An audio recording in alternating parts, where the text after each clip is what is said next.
अस्सलामुअलैकुम फ्रेंड्स, मैं Khan Nazmeen Sharif. Welcome to FH2 classes. आज की इस वीडियो में हम जो हमारा टेट का पेपर सॉल्यूशन चल रहा है उसका सेट 12 और 13 के CDP के क्वेश्चंस हमने पिछली वीडियो में देखे। आज की इस वीडियो में हम सेट 13 के बचे हुए क्वेश्चन और सेट 14 के क्वेश्चंस को कवर करेंगे। तो देखिए, आज का जो पहला क्वेश्चन है वो है, when a student in spirit of hard work is unable to fetch good marks in your subject and feel ashamed and remain fearful from you, what will you do under such a condition. यानी जब एक तालिब इल्म सख्त मेहनत के बावजूद आपके मजमून में अच्छे नंबर हासिल करने से कासिर है और शर्मिंदगी महसूस करता है और आपसे डरता है, इस हालत में आप क्या करेंगे। तो देखिए, यहाँ पर हमको ऐसे जो सवाल ये एप्लीकेशन बेस्ड क्वेश्चन है। ऐसे क्वेश्चन में आपको क्या करना है, ऑप्शन वो सिलेक्ट करना है जो बच्चे के हक़ में ज़्यादा बेहतर हो। चाहे किसी प्रॉब्लम का सलूशन हो या आप बच्चे को कोई राय दे रहे हो, जो भी हो, जो बच्चे के हक़ में ज़्यादा बेहतर हो, आपको पॉजिटिव उस सॉल्यूशन को यहाँ पर सिलेक्ट करना है। तो सबसे पहला क्या है, आप ऐसी हालत में क्या करेंगे, create self confidence and remove all threat. आप उसमें खुद एतमादी पैदा करेंगे और तमाम खतरात को हटा देंगे। या फिर penalising the student until the better performance, यानी बेहतर कारकर्दगी तक तालिब इल्म को सज़ा देते रहेंगे। तो सज़ा देना निगेटिव है। ओके, सज़ा देना, बच्चे को डांटना, फटकारना, उसको नीचा दिखाना, ये सब चीज़ें हमको नहीं करनी है। नेगलेक्टिंग द चाइल्ड डेलिबरेटली, नज़रअंदाज करना भी बच्चे के हक़ में बेहतर नहीं। हम बच्चे को नज़रअंदाज भी नहीं कर सकते। अगर हम उसको नज़रअंदाज करेंगे तो प्रॉब्लम सॉल्व कौन करेगा।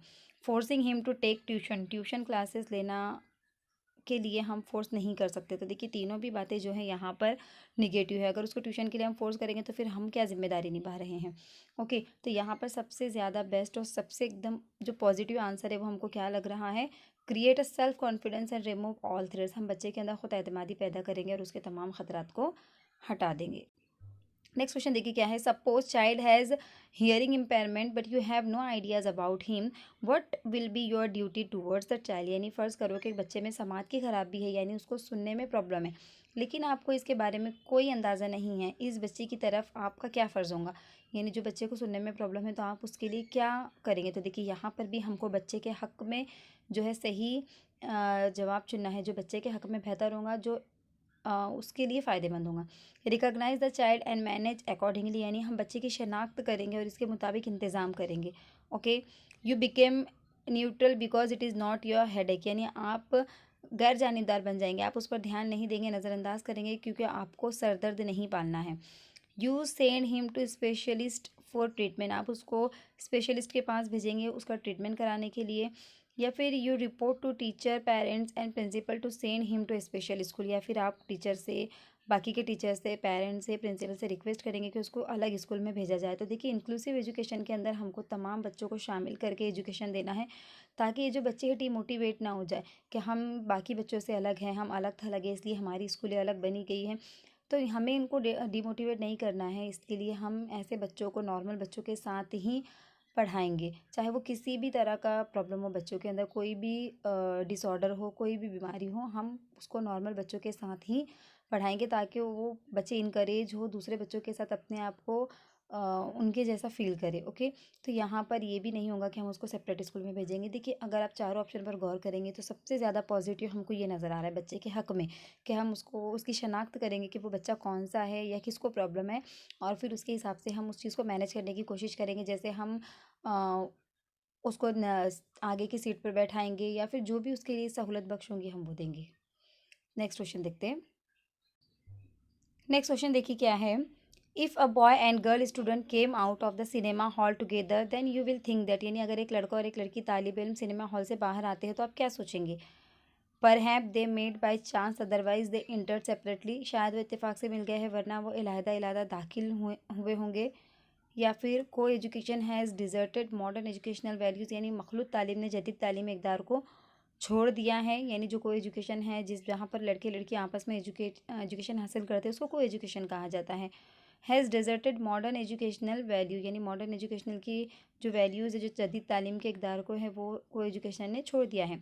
It is the matter of pride that maturity has develop in our school youth, यानी ये फ़ख्र का मामला है कि पब्लिक जो नौजवानों में पुख्तगी की तरक्की हो रही है। या फिर it is the time of women's liberation then why to ponder over the issue, यानी ये ख़वातीन की आज़ादी का वक्त है, इस मसले पर हमको क्यों गौर करना चाहिए। तो देखिए, यहाँ पर जो सही जवाब होगा वो ऑप्शन नंबर 3 होगा। It is the matter of pride that maturity has develop in our school youth, यानी ये फ़ख्र का मामला होगा कि पब्लिक के नौजवानों में पुख्तगी की तरक्की हो रही है। ओके, नेक्स्ट क्वेश्चन देखिए क्या है। नेक्स्ट क्वेश्चन है, if you are the incharge of all the games material being a PT I in school, what will your student expect from you, यानी अगर आप स्कूल में पीटी के तमाम खेलों के इंचार्ज है तो आपके तलबा आपसे क्या उम्मीद करेंगे। Don't disturb the students in that period and do whatever you wish to do, यानी सरसे में तालिब इल्म को परेशान ना करो और जो भी आप करना चाहते हो वो करो। ये provides games material to the student to take it at home, या तालिब इल्मों को हम वो जो मटेरियल है जो खेल के सामान है उसको घर ले जाने के लिए कहेंगे। ये prepare different teams for different games and allot them the desired games kit, यानी हम मुख्तलिफ खेलों के लिए मुख्तलिफ टीमों की तैयारी करेंगे और मतलूबा लिबास को मख्तस करेंगे। या फिर ऑप्शन नंबर डी है, you just relax and let your student feel relax, यानी आप खुद भी आराम करेंगे और बच्चों को भी आराम करने के लिए कहेंगे। तो देखिए यहाँ पर बच्चों के हक़ में सबसे ज़्यादा पॉजिटिव बात क्या है, prepare different teams for different games and allot them the desired game kits, यानी अगर आप इंचार्ज है तो आपका ये फ़र्ज़ बनता है कि आप बच्चों को उनकी चॉइस के मुताबिक वो खेलना चाहते हैं और उससे रिलेटेड जो भी किट है आप उनको मुहैया कराएं। ओके, नेक्स्ट क्वेश्चन देखिए क्या है। The popular form of the project method, यानी प्रोजेक्ट मेथड तरीक़ाकार की मशहूर शक्ल क्या है। Preparation of model by the student, यानी तलबा के ज़रिए हम मॉडल तैयार कराते हैं। To keep busy the children in their summer holidays, बच्चों को उनकी गर्मियों की छुट्टी में मसरूफ़ रखने के लिए। To distribute some projects among the students so that they can complete it in their summer vacation, यानी हम बच्चों को कुछ प्रोजेक्ट तकसीम करेंगे ताकि वो अपनी गर्मियों की छुट्टियों में उनको मुकम्मल कर सके। ऑल ऑफ दी अबव, तो देखिए प्रोजेक्ट वर्क का जो सबसे मशहूर शक्ल है या प्रोजेक्ट वर्क जो काम दिया जाता है वो किन किन सूरतों में दिया जाता है। तो देखिए हम यहाँ पर मॉडल भी तैयार करने के लिए कहते हैं बच्चों को, हम बच्चों को बिज़ी भी रखना चाहते हैं उनके समर हॉलीडेज़ में ताकि वो अपने वक्त का सही इस्तेमाल कर सके, और सम प्रोजेक्ट हम बच्चों को देते हैं ताकि वो जो गर्मी की उनकी छुट्टियां है उसमें उसका इस्तेमाल करके उसको तैयार कर सके। तो यहाँ पर जो प्रोजेक्ट वर्क है ये तमाम सूरतों में दिया जा सकता है। तो ऑप्शन नंबर डी जो है यहाँ पर इसका सही और फाइनल आंसर होगा। ओके, नेक्स्ट क्वेश्चन देखिए क्या है। एरिक एरिक्सन थ्योरी एम्फेसाइजेस, यानी एरिक एरिक्सन का नज़रिया किस बात पर जोर देता है। Repeated solutions of unconscious conflict about sexes very, यानी जिनसियात के बारे में लाशऊरी टकराव का दोहरा हल अलग अलग होता है। या developmental changes through out the human life span, यानी तरक्याती तब्दीली जो इंसान की पूरी ज़िंदगी तक चलती रहती है। या फिर चेंजेस इन चिल्ड्रंस थिंकिंग, या बच्चों में की समझ में जो बदलाव आता है उसके बारे में बताती है उसकी थेरी। यहाँ पर देखिए ऑप्शन डी जो है वो ए और बी है। तो यहाँ पर देखिए इसका जो सही जवाब होगा वो क्या होगा, जो एरिक एरिक्सन की थ्योरी वो किस बात पर जोर देती है, developmental changes through the human life span, यानी एरिक एरिक्सन ने एक थ्योरी दी थी जिसमें उसने ये बताया था कि जो इंसान का जो डेवलपमेंट है वो थ्रू आउट लाइफ चलता रहता है। ओके, ये कंटिन्यूस अमल है, कभी भी रुकने वाला नहीं है। नेक्स्ट क्वेश्चन देखिए क्या है। Maudsley personality inventory was founded by, यानी मेंडली शख्सियत इन्वेंटरी की तरफ से कायम की गई, किसने मतलब उसको फाउंड किया था जो मेंडलिस पर्सनालिटी इन्वेंटरी है। ओके, जो ये जो है ये चीज़ किसने फाइंड आउट की थी, किस माहिर नफ्सियात ने। तो देखिए इसका ऑप्शन नंबर ए है आइजेंक फ्रॉड, जे मेंडल्सले या डॉक्टर मोहसिन। तो देखिए यहाँ पर जो है आइजेंक ने जो है ये फाउंड किया था। ओके, नेक्स्ट क्वेश्चन देखिए क्या है। Suppose a student is a chain smoker and generally he leaves the period and came late due to smoking, how would you like to deal with such a student in the class, यानी फर्ज करो कि एक तालिब इल्म मुसलसल cigarette नोश कर रहा है, आमतौर पर वो पीरियड को छोड़ता है या तंबाकू नोशी के बाईस देर से आता है। ऐसे तालिब इल्म के साथ आप क्या क्लास में क्या समझौता करेंगे। तो देखिए यहाँ पर भी आपको जो है ये बच्चे के हक़ में ही बात आपको करनी है। Applying suggestive measure in isolated condition, यानी अलग अलग हालात में हम मौजूदा इकदामात का इतलाक़ करेंगे। या इंसल्टिंग हिम, देख बच्चों को इंसल्ट नहीं करना है। ओके, तो ये तो कैंसिल हो गया।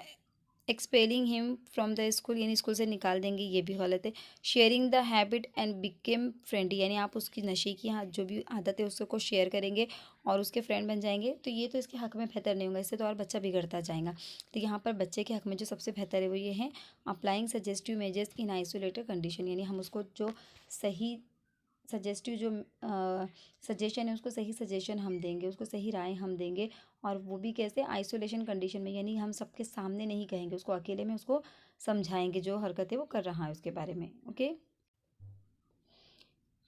नेक्स्ट क्वेश्चन देखिए क्या है। For arousal and attention in pass model theory which of these statement is true, यानी मॉडल जो पास मॉडल थेरी है उसमें बेदारी और तवज्जो से मुतालिक झैल में से कौन सा बयान दुरुस्त है। जो पास मॉडल थेरी है उसमें कौन कौन से बयान सही बताए गए थे। State of arousal help in attending to stimulate, यानी बेदारी की हालत तहरीक में मशगूल होने में मदद करती है।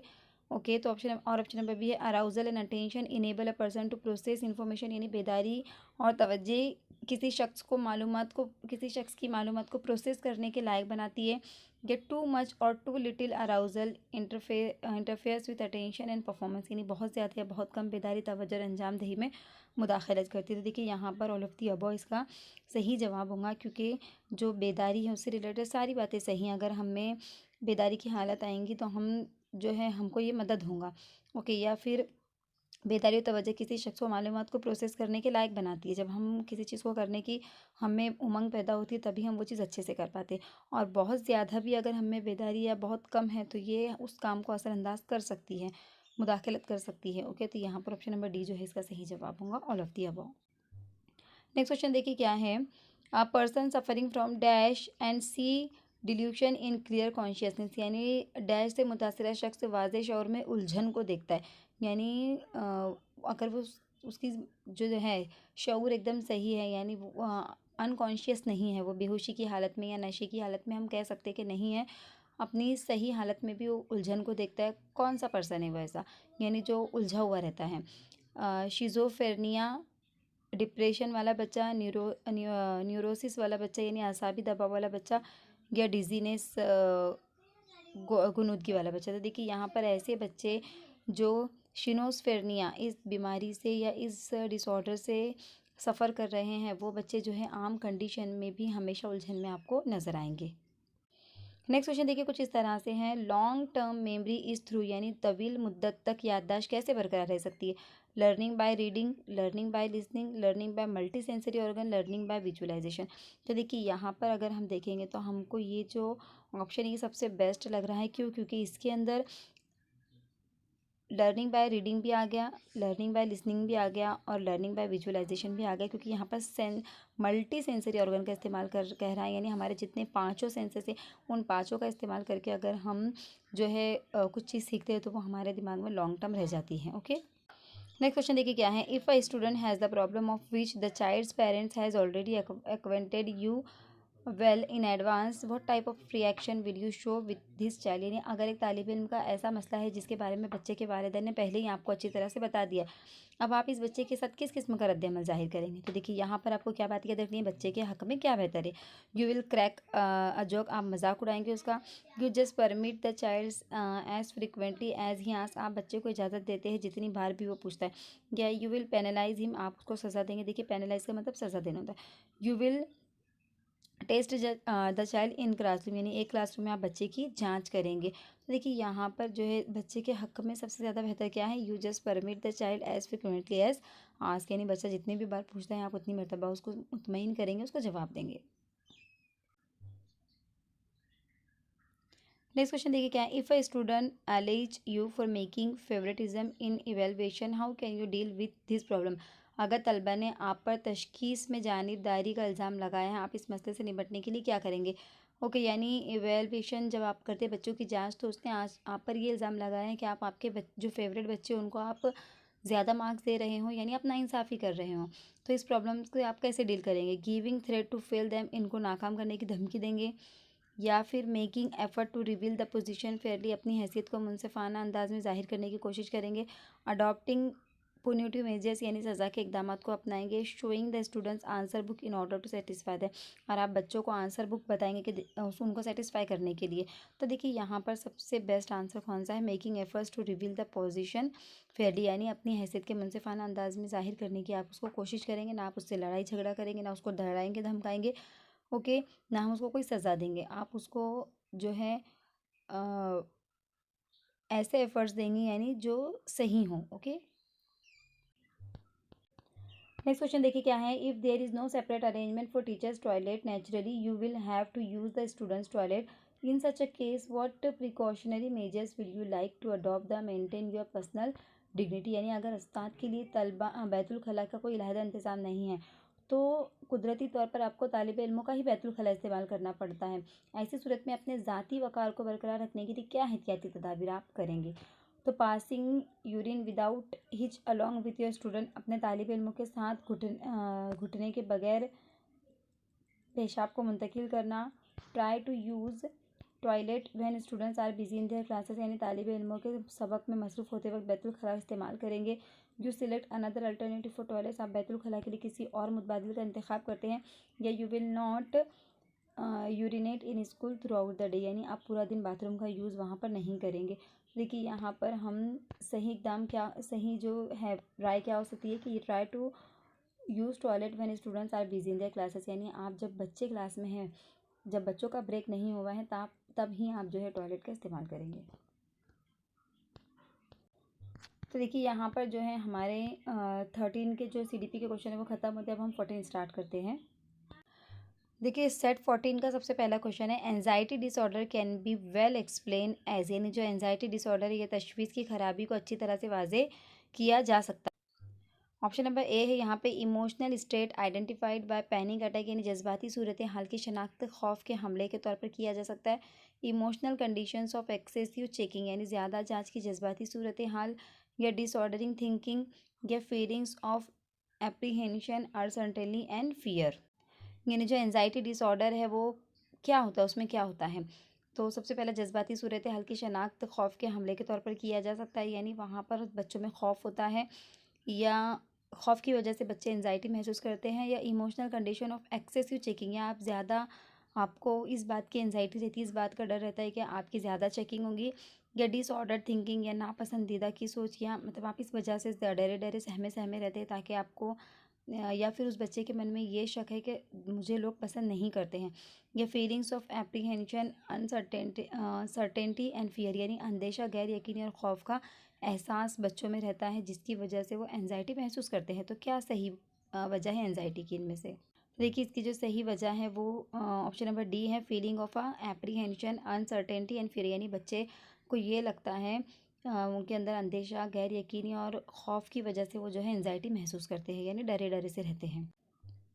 देखिए नेक्स्ट क्वेश्चन है, a person strongly believes that nurture strongly influences the development of his child, he would not agree with the importance of, यानी एक शख्स पूरे तौर पर यकीन करता है कि सख्ती से नशोनुमा बच्चे की डेवलपमेंट को मुतासिर करती है, वो इसके साथ मुत्तफिक नहीं होगा या किसको अहमियत नहीं देगा। तो देखिए यहाँ पर नेचर नर्चर डिबेट की बात हो रही है। तो देखिए नेचर यानी हमारी हेरिडिटी, और नर्चर यानी यहाँ पर इन्वायरमेंट, यानी बच्चे ने इन्वायरमेंट पर फोकस किया है। तो किस चीज़ को उसने इग्नोर किया है। तो देखिए जेनेटिक फैक्टर को इग्नोर किया है, या एक्सपोजर्स टू पीयर यानी साथियों से असरात को उसने इग्नोर किया है, या जॉयज़ एट होम घर पर खुशी को इग्नोर किया है, या वार्मथ डिस्प्लेड बाय पेरेंट्स या वालिदैन के ज़रिए ज़ाहिर किए गए इजहार को। तो देखिए यहाँ पर जो है वो बच्चे ने किस चीज़ को इग्नोर किया, जब यहाँ पर नेचर नर्चर यानी हेरिडिटी इन्वायरमेंट की बात हो रही है।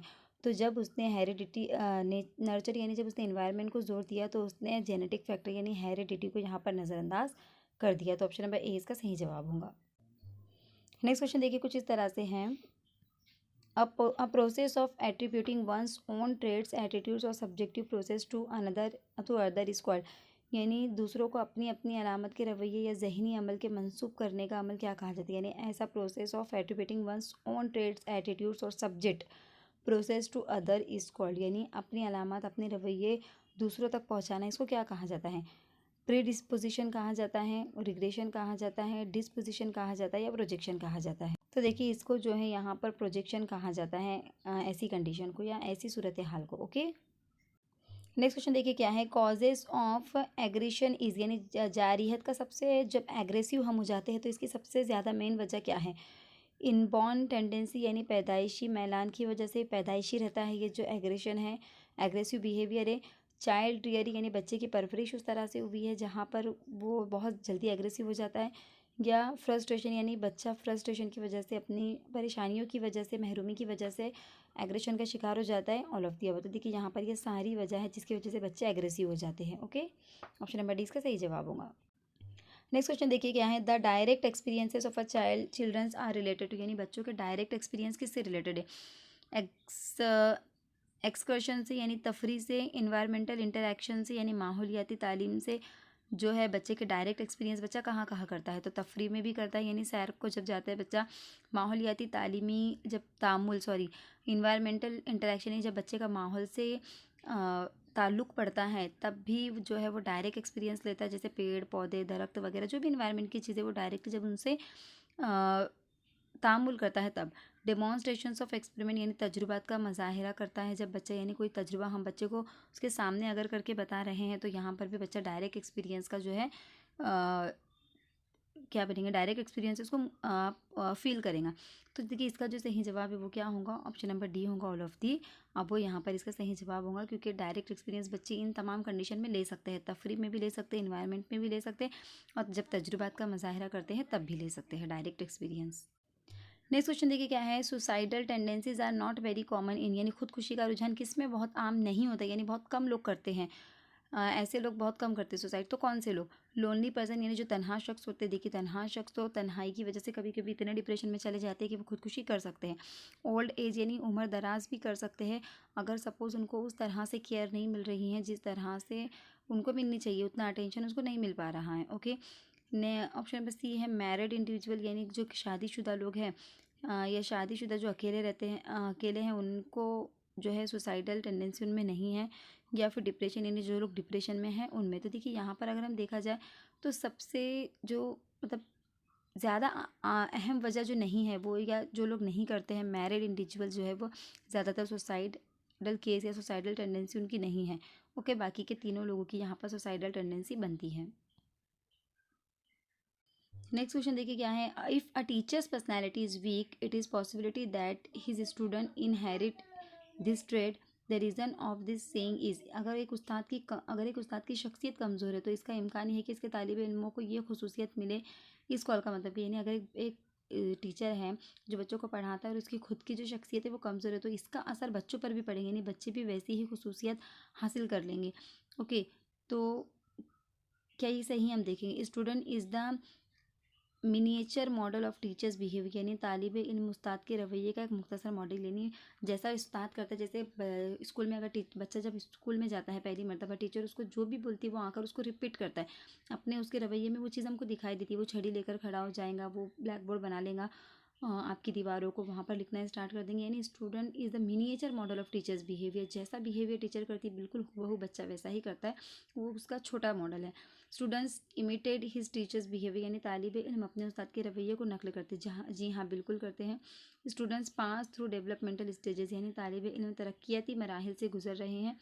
Students get encouragement if they behave as their teacher. देखिए ऐसा क्यों कहा जाता है, इसकी सही वजह क्या है, इसकी सही वजह ये students emitted his teachers behaviour, जैसे मैंने आपको बताया कि जैसा भी टीचर करती हैं वैसा स्टूडेंट करता है, इसलिए कहा जाता है कि टीचर्स की पर्सनैलिटी अगर वीक होंगी तो बच्चे की भी पर्सनैलिटी वीक होंगी। ओके, नेक्स्ट क्वेश्चन देखिए क्या है, if teaching material is most effective and it is interwoven effectively with the lesson planning then it result into, अगर तदरीसी मवाद ज़्यादा मौसर है और सबक के मनसूबाबंदी के साथ इसे मौसर तरीके से मुंतकिल किया जाता है तो इसके नतीजे में, यानी इसकी वजह से क्या होगा, हमारे पास बहुत सारे अच्छे अच्छे टीचिंग एड्स है और लेसन की मुनासिबत से हम उसको यूज़ भी करते हैं, तो इसकी वजह से क्या हो सकता है, replacement of teacher in the class, यानी क्लास में से उस्ताद की ही तब्दीली हो जाएंगी इन मटेरियल की वजह से, क्योंकि मटेरियल ही पूरा काम कर रहे हैं। कैसा होगा, exit of student from the class, या क्लास के तालिब इल्म बाहर निकल जाएंगे। Exit of examiners out of the examination hall, या इम्तिहान हॉल से जो मुंतहिन यानी जो निगरानी करने वाला है, जो सुपरवाइज़र उसको ही निकाल देंगे आप। ओके, या फिर नन ऑफ दीज, क्या जवाब होगा इसका, देखिए यहाँ पर इसका जो जवाब होगा वो नन ऑफ दीज होगा, क्योंकि ऐसी कुछ भी जो कंडीशन है हम यहाँ पर नहीं करेंगे। कब, यानी अगर टीचिंग मटेरियल बहुत ज़्यादा इफेक्टिव है तो क्या हम टीचर को निकाल देंगे, या फिर हम स्टूडेंट को ही क्लास से बाहर निकाल देंगे, या फिर हम एग्जामिनर को ही निकाल देंगे, ऐसा बिल्कुल नहीं करेंगे। तो इनमें से कोई भी चीज़ नहीं फ़ायदेमंद है यहाँ पर, अगर टीचिंग एड इफेक्टिव है तो। नेक्स्ट क्वेश्चन देखिए क्या है, generally in child centered methods of teaching the role of teacher is, यानी जनरली देखा जाता है कि जो चाइल्ड सेंटर्ड एजुकेशन या जो चाइल्ड सेंटर मेथड है वहाँ पर टीचर का क्या रोल होता है, to formulate the problematic situation, यानी दुश्वारी हालतों को तश्कील देने के लिए, यानी बच्चों के सामने प्रॉब्लम क्रिएट करे, ताकि बच्चे उसको सॉल्व कर सकें, या फिर to collect the possible material and resources for the children, यानी या फिर आप बच्चों के लिए मुमकिन जो मवाद है और वसाइल है उसको जमा करेंगे। To help the children in formulation of their hypothesis, आप बच्चों को उनके हाइपोथेसिस, उनके मफरूज़े बनाने में उनकी मदद करेंगे। तो देखिए यहाँ पर ऑल ऑफ दीज जो है इसका सही जवाब होगा ऑप्शन नंबर डी जो है, क्योंकि आप सब ये सारे काम आप करेंगे। ओके, अगर जनरली चाइल्ड सेंटर एजुकेशन की बात हो रही तो यहाँ पर एज अ टीचर आपका ये सारा काम होता है कि बच्चों के सामने आपको सिचुएशन क्रिएट करके देनी होती है, फिर उनको आपको गाइड करना होता है, जो भी चीज़ें उनको लग रही हैं उसको अरेंज करके देना होता है, ये सारी चीज़ें आपको करनी होती है। ओके, तो ऑप्शन नंबर डी इसका सही जवाब होगा। नेक्स्ट क्वेश्चन देखिए क्या है, which of the following precautions you would like to keep in mind while you are demonstrating a chart in the class, यानी जब आप क्लास में चार्ट का मुजाहरा कर रहे हैं तो आप मंदरजा झैल में एहतियाती तदाबीर में से कौन सा दिमाग रखना चाहते हैं, आप कौन सी एहतियाती तदाबीर इस्तेमाल करेंगे जब आप चार्ट के ज़रिए क्लास में पढ़ा रहे हैं। It should be related with your topic and having advocate relevance, यानी आपके मौजूद से मुतालिक होना चाहिए और काफ़ी मुताबिकत रखता हूँ, बिल्कुल सही। It should be natural and realistic in appearance, यानी कि इजहार में कुदरती और हकीकत पसंद आना होना चाहिए, यानी बिल्कुल नहीं लगना चाहिए कि वो डुप्लीकेट है, उसके अंदर जो है नेचुरलिस्टिक होना चाहिए वो। ओके, ऐसे लगे कि वो बिल्कुल रियल है। It must be accurate and in precise proportion, ये बिल्कुल दुरुस्त और एन मुताबिक होना चाहिए। ओके, तो देखिए यहाँ पर जो है इसका जो जवाब होना चाहिए ये ऑल ऑफ दीज होना चाहिए, क्योंकि ऑल ऑफ दीज यहाँ पर इसका सही जवाब देख लेते हैं हम। जहाँ जी हाँ, ऑल ऑफ दीज यहाँ पर इसका सही जवाब है कि वो आपके टॉपिक से भी रिलेटेड होना चाहिए, वो ऐसा मतलब हूबहू नेचुरलिस्टिक लगना चाहिए, रियलिस्टिक लगना चाहिए, ऐसा लगना चाहिए कि रियल ही है ये, ऐसा मॉडल होना चाहिए, या it must be precise position में होनी चाहिए, प्रिसाइज प्रोपोर्शन में और साइज़ में होना चाहिए। तो ऑल ऑफ दीज इसका सही जवाब होगा। नेक्स्ट क्वेश्चन देखिए, the communication in teaching is going on between, यानी कम्युनिकेशन जो है टीचिंग के दरमियान, the communication in teaching is going on between, यानी जो टीचिंग के दरमियान जो कम्युनिकेशन है वो किन के बीच में होता है, teacher and student, teacher and principal, student and parents, या सीनियर एंड जूनियर स्टूडेंट। तो जाहिर सी बात है जो टीचिंग का प्रोसेस होता है वो टीचर एंड स्टूडेंट के बीच में होता है, तो ऑप्शन नंबर ए इसका सही जवाब होगा। नेक्स्ट क्वेश्चन देखिए क्या है, draw a man test develop by, यानी मैन टेस्ट जो है, ड्रॉ अ मैन टेस्ट ये किसने डेवलप किया था, परमिला पाठक ने, प्रयाग मेहता ने, आर रामालिंगा स्वामी ने, या फिर एमसी जोशी ने। तो देखिए इसका जो सही जवाब है वो परमिला पाठक है, परमिला पाठक ने जो है ये draw a man test develop किया था। ओके, नेक्स्ट क्वेश्चन देखिए क्या है, the proportion angle between teachers body posture and the black board should be, यानी उस्ताद के जिस्म के रुख और जो ब्लैक बोर्ड है उसके दरमियान का जो जाविया है वो किस तनासुब का होना चाहिए, 45 degree approximately, 300 approximately, 120 degree approximately, या 90 डिग्री अप्रॉक्सीमेटली। तो देखिए यहाँ पर जो इसका जवाब है, यानी ब्लैक बोर्ड और टीचर का जो बॉडी पोस्चर है उसके दरमियान जो जाविया है वो कितने का बनना चाहिए, 45 डिग्री बनना चाहिए। ओके, नेक्स्ट क्वेश्चन देखिए क्या है, the main types of black boards are wooden black board, cement black board, glass black board, या वरील सभी, या ऑल ऑफ दी अबव, यानी यहाँ पर जो है कौन सा किस किस्म के ब्लैक बोर्ड फेमस है। तो यहाँ पर देखिए सभी तरह के होते हैं, वुडन भी होते हैं, सीमेंट के भी होते हैं और ग्लास के भी होते हैं, तो यहाँ पर ऑल ऑफ दी अबव इसका सही जवाब होगा। ओके, नेक्स्ट क्वेश्चन देखिए क्या है, the instinctual life force that एवर गीजेज द इट इज़ कॉल्ड, यानी फितरी हयाती क़ुव्वतें जो शनाख्त को क़ुव्वत बहम पहुँचाती हैं इन्हें क्या कहा जाता है, यानी ऐसा इंस्टिंक्चुअल लाइफ फोर्स जिसमें इट डेवलप होता है। ओके, ये देखिए एक जो कहेंगे हम कंडीशन है, जैसे ईगो होता है, सुपर ईगो होता है, तो ये एक जज्बाती कंडीशन है। तो कौन सी कंडीशन में इट जो है या किस कंडीशन को हम इट कहेंगे, सुपर ईगो को कहेंगे, प्रोजेक्शन को कहेंगे, लिबिडो को कहेंगे यानी जिनसी तलब को कहेंगे, या रैशनलाइजेशन को कहेंगे। तो देखिए जो इड होती है वो किससे रिलेटेड होती है, हमारी जिनसी तलब से रिलेटेड होती है। ओके, यानी इसमें जिनसी जो तलब होती है, जो फिजिकल नीड्स होती है, उससे रिलेटेड जो यहाँ पर हमारी इड होती है। ना तो ये हमारी आला खुदी से रिलेटेड होती है, ना मुजाहिरे से, और ना ही ताविल से। ये हमारे जिनसी तलब से रिलेटेड होती है, उसे इद कहा जाता है। ओके, नेक्स्ट क्वेश्चन देखिए क्या है, ODD इज, यानी ODD क्या है, इसका फुल फॉर्म आपको बताना है। अपोजिशनल डेफिएंट डिसऑर्डर, या अपोजिशनल डिफेंस डिसऑर्डर, या ऑक्यूपेशनल डिफेंस डिसऑर्डर, या फिर ऑप्शन नंबर डी है इसका अपोजिशनल डेवलपमेंट डिसऑर्डर। तो देखिए इसका जो सही जवाब है वो ऑप्शन नंबर ए है, अपोजिशनल डिफरेंट डिसऑर्डर। ओके, ये यहाँ पर ये फैक्चुअल क्वेश्चन है, इसमें ज़्यादा एक्सप्लेन हम नहीं कर सकते, आपको OOD का फुल फॉर्म यहाँ पर बताना है।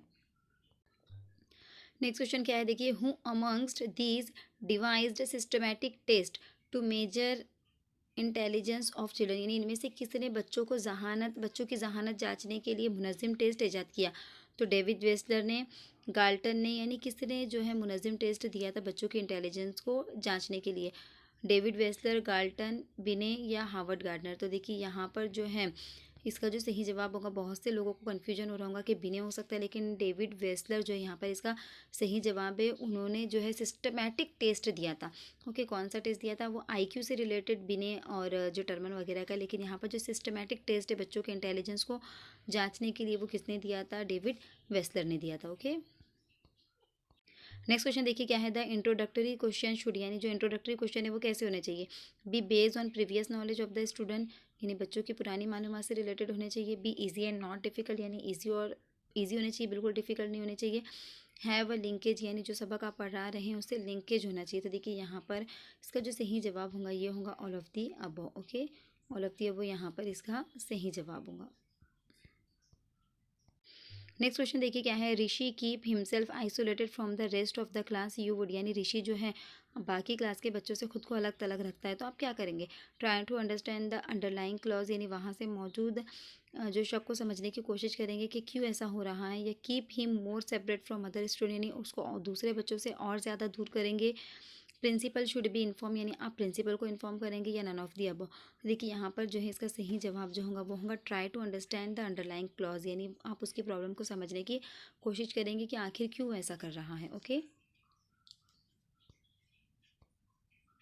नेक्स्ट क्वेश्चन देखिए क्या है, what is the teaching method, teaching method क्या है, एन आर्ट है, यानी एक आर्ट है, साइंस है, बोथ आर्ट एंड साइंस, या कांट से, यानी हम नहीं कह सकते, या फिर आर्ट और साइंस दोनों भी है। तो देखिए जो टीचिंग है वो बोथ आर्ट एंड साइंस, यानी हम इसको आर्ट भी कह सकते हैं और टीचिंग को हम साइंस भी कह सकते हैं। ओके, नेक्स्ट क्वेश्चन देखिए क्या है, generally lecture method is assume as the best method for, यानी जनरली जो लेक्चर मेथड है वो किन लोगों के लिए, किस उम्र के बच्चों के लिए या कौन सी क्लास के बच्चों के लिए ज़्यादा बेस्ट होगा, हाई स्कूल स्टूडेंट के लिए, इंटरमीडिएट स्टूडेंट के लिए, ग्रेजुएट स्टूडेंट के लिए, ऑल ऑफ दी अबव। तो देखिए यहाँ पर जो है ये ग्रेजुएट स्टूडेंट के लिए लेक्चर मेथड सबसे ज़्यादा बेस्ट होगा, जहाँ पर जो स्टूडेंट जो है जिनको हर चीज़ हमको ज़्यादा डिटेल में या डेमोन्स्ट्रेशन के ज़रिए नहीं बतानी होती है, बहुत जल्दी उनको समझ में आ जाता है, तो हम लेक्चर के ज़रिए उनको बता सकते हैं ग्रेजुएट स्टूडेंट्स को। ओके,